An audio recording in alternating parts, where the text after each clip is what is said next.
Our nation is filled with sugar addicts. Sugar addicts, sugar addicts, sugar addicts. I am David Essel. It's so true. Do you know how many people right now, let me give you some symptoms of sugar addiction.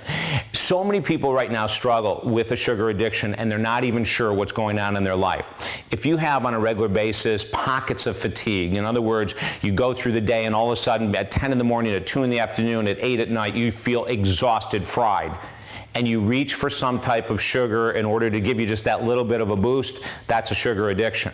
If you feel you're not as sharp with your thought processes, some people call it brain fog. When you go to make decisions, sometimes your desire to make a decision lags behind. You're just not quite as clear thinking. That's a sign of sugar addiction. Any type of overweight, more than likely there's a form of sugar addiction, and I'll define more of what we talk about when we use the word sugar. If there's bloating, like if there's constipation, or if you feel bloated, especially at night, you go to lay down and you just feel like, gosh, I feel like I overeat every night. Maybe you do, but it also can be a sign of sugar addiction. The fatigue, the bloating, the constipation, the drops in energy where you have to be going and reaching for something to recharge yourself on a regular basis.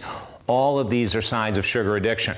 We had a recent guest, Connie Bennett, on the show who's written several books on it, Sugar Shock and Beyond Sugar Shock, and she describes it very, very well in her book. I want to tell you right off the top that sugar comes in many forms. We have, of course, the candy and the cookies and all that, but then we have products that are simple carbohydrates that react in the body just like sugar. And that's the crackers. It's the white bread, the white pasta, the white rice. Those react very similar when digested by the body.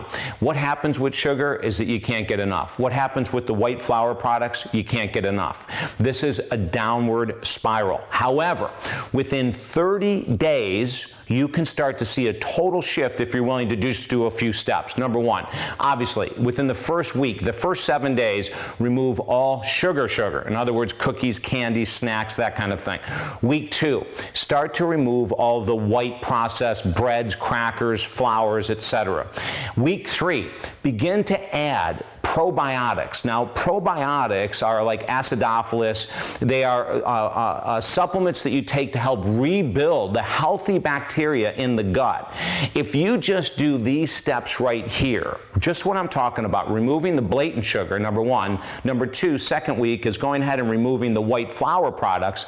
And then number 3, going ahead and adding probiotics. You can get them at any health food store. You are well on your way to breaking the sugar habit, for feeling better, losing weight, sleeping better, having clearer thought processes, and everything else that I mentioned.